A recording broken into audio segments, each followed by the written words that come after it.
Falando na sua carteira hoje, na sua e da Malu, 100% de criptomoedas, quantos por cento em Bitcoin e quais são as outras moedas que você acredita também aí nos próximos anos? Eu tenho... quase que tá tudo em Bitcoin. Então, se eu fosse imaginar minha carteira de cripto 100% dela, eu diria que 90% está em Bitcoin, os outros 10% estão em outras criptos. Mas desses 10, 9% estão em Ethereum. Tá.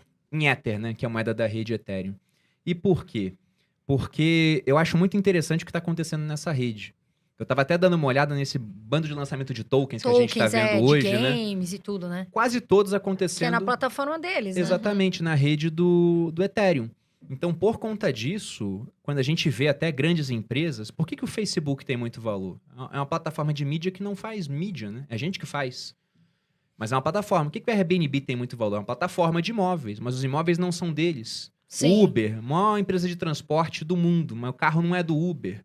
Então, quando você olha a rede do Ethereum, eles estão criando algo que é quase uma versão nova da internet. Você pode criar uma série de aplicações lá dentro de maneira incensurável. Sim. Então, eu olho para aquilo, já tem mais tempo de existência comparado a outras criptomoedas, e não é muito tempo, né? O Bitcoin surgiu, por exemplo, lá em 2009, o Ethereum, se eu não me engano, foi 2015, 2016, por aí.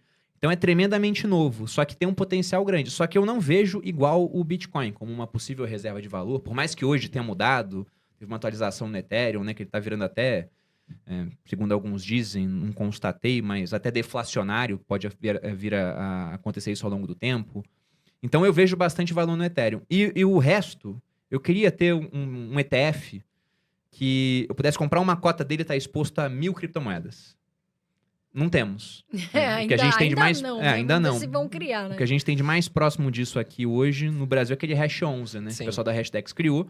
Te dá exposição a criptos diferentes, mas com muito peso em Bitcoin e Ethereum. Mas tem uns 5% espalhados em outras criptos. Então, eu queria ter esse 1% espalhado em uma série de projetos. Porque... se tudo der errado nesses projetos, eles vão a zero. Mas se der certo, o projeto ele pode se multiplicar por 2, 3, 4, 5, 10. Convexidade, né? Ou 1000 vezes, até mais do que isso. Agora, o Bruno, me fala uma coisa. Você fala muito de capitalismo e socialismo. Eu vejo também a Renata Barreto fala muito sobre isso também. Por que você acha que... porque, assim, é uma guerra. Se você fala na internet de política, de capitalismo, socialismo, partido político, é uma guerra. Parece... o pessoal gosta disso ou de reality show, parece, sabe? Por que você acha Reality show com isso, então, é bom. Não, aí se tem... você sabe... nossa, se tiver um que fala disso lá dentro, então, né? Agora, por que você acha que tem pessoas que falam tanto do socialismo ainda? A gente vê que teve... elas não entendem. tem um fracasso enorme, né? Assim, na minha visão, acho que na do André, de todo Carol, mundo. é que não foi o verdadeiro socialismo. Né? É o que eles É o dizem. fracasso. Se fosse o verdadeiro, não teria fracassado. Essa é a opinião deles. Né? Por que tem tanta gente que gosta e fala de socialismo? Tem gente que nem sabe direito, né? O que é de fato. A maioria, né? A maioria confunde comunismo e socialismo. Mas por que você acha que tem tanta gente, vocês, que fala disso e gosta? É porque Do é socialismo. um discurso muito sedutor, né? Vamos pensar até numa eleição. Vamos supor que nós temos 2 candidatos.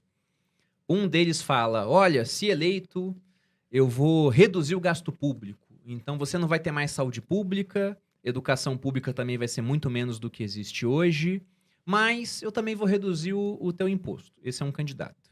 Aí tem um outro que fala o seguinte, se eu for eleito, eu vou te dar mais educação pública, eu vou te dar mais saúde pública, você vai ter um monte de coisas de graça. E como vai pagar por isso? Eu vou tributar os ricos. Quem que vai ganhar a eleição? É o cara que promete mais coisa gratuita, pô. Então, por isso que o apelo do socialismo é muito forte. Durante toda a história da humanidade, você sempre teve uma minoria que teve mais recursos e uma maioria com menos recursos. Então, é muito fácil jogar um contra o outro, E não né? é só isso Pra que também, você né, consiga amor? se eleger. É porque as pessoas, você falar, as pessoas acham que quando falam de socialismo, é beneficiar o pobre e fazer com que o rico seja prejudicado. Vamos Punir o dizer rico, assim, né? Punir o rico. Então, o problema das... É como se você falasse, se você fala que não é socialismo, é como se socialista, é como se você falasse assim, eu sou contra o pobre, eu quero que o pobre se lasque. Não, é um discurso muito, Sendo muito que bonito. não tem nada a O ver pessoal com fala isso. muito. Não, e tem muita gente até bem intencionada, só que parafraseando até o próprio Marx, né? A estrada para o inferno está pavimentada de boas intenções, inclusive as dele e as dos Exatamente. socialistas. Porque acontece o seguinte, vamos colocar esse cenário hipotético dessa eleição. O cara que prometeu mais coisa gratuita, ele tende a ganhar. Tem até estudos que mostram isso. Tem um cara chamado Dan Ariely, que ele é autor de vários livros, mas tem um chamado Previsivelmente Racional, onde ele cita um estudo que ele fez em faculdades, onde ele chegava no intervalo assim das aulas e colocava uma banquinha vendendo 2 tipos de chocolate. Tinha um chocolate de menor qualidade e um com mais qualidade. Se não me engano, era Hershey's e Lindt. E aí o bombom da Hershey's era 1 centavo de dólar e o bombom Lindt era 5 centavos. E aí os alunos iam no intervalo, alguns escolhiam o mais baratinho, outros aquele mais caro, né? Isso aconteceu. Aí depois ele foi testar novamente, em outro intervalo, os mesmos bombons com a mesma diferença de preço, 4 centavos. Só que agora o Lindt era 4 centavos e o Hershey's era de graça. Qual que o pessoal escolheu mais agora?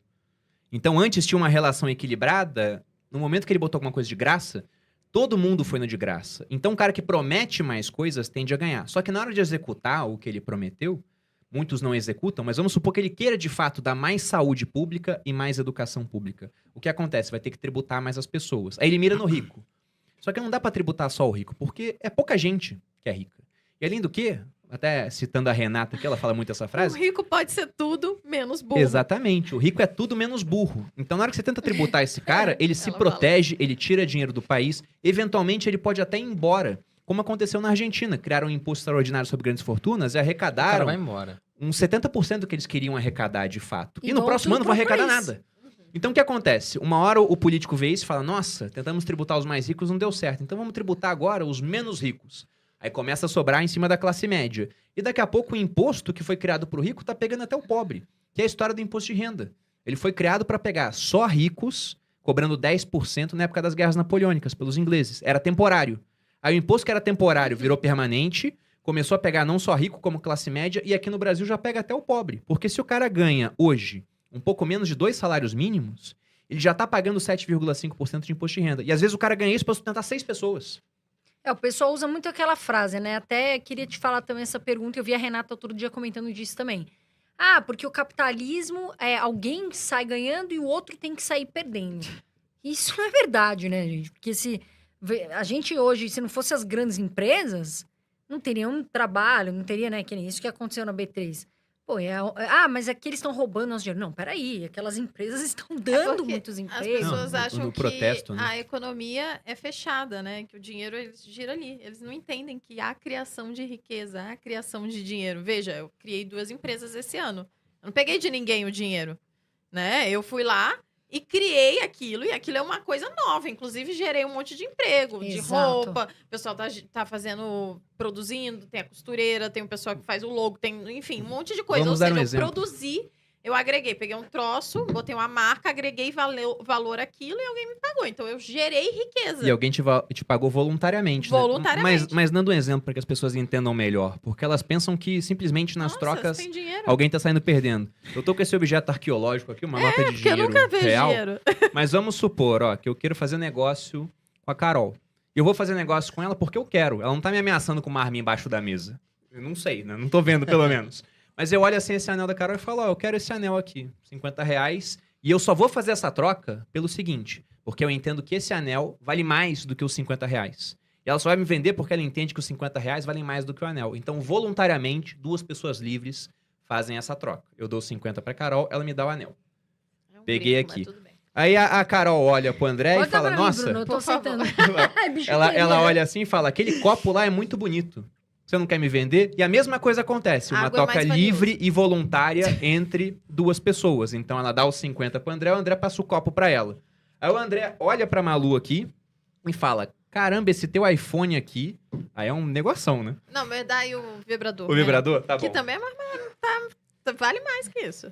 Então o André olha aqui o vibrador da Vibrio e fala, não, na verdade eu quero esse vibrador. Você me vende por 50? E a Malu pensa, bom... Não é o melhor negócio do mundo vender isso aqui por 50, mas a empresa está precisando de dinheiro, por exemplo. E eu tenho bastante em estoque, tá com dificuldade de sair. Eu sei que o André tem público, ele pode mostrar isso e ser bom pro meu negócio. Aí vai, faz a troca, dá o vibrador pro André e pega os 50 reais. E no final, ela olha aqui, esse anel que eu peguei, né? Na verdade é um brinco. É um brinco. E fala, você não quer me vender isso que você comprou da Carol por 50? E eu penso, olha, eu queria ter um certo lucro, mas como é pra você, então eu vendo e troco. Então perceba que no final, todo mundo aqui conseguiu alguma coisa e o dinheiro voltou pra minha mão. Então ele não sumiu da economia. Não é um jogo de soma zero. Porque se eu fiz uma troca com a Carol voluntária, ela só fez porque entende que aquilo gera valor pra ela. Então ambos saem da troca, ainda que subjetivamente, mais ricos. Embora o dinheiro tenha ido para uma parte, porque uma necessidade foi atendida. Então, Sim. o capitalismo é isso, é atender necessidades do consumidor. É nada mais do que Exatamente. isso. Inclusive, eu fiquei belíssima com esse brinco aqui. E o Bruno pode usar o brinco, ele não usou porque Tudo não isso feito para levar um brinco por 50 reais. quis. E você não deu 50 reais pra ela, no caso. Verdade? Voltou É. pra minha mão, eu É, dei, então. pô. É que ela fez uma troca ali com o verdade, irmão. é verdade.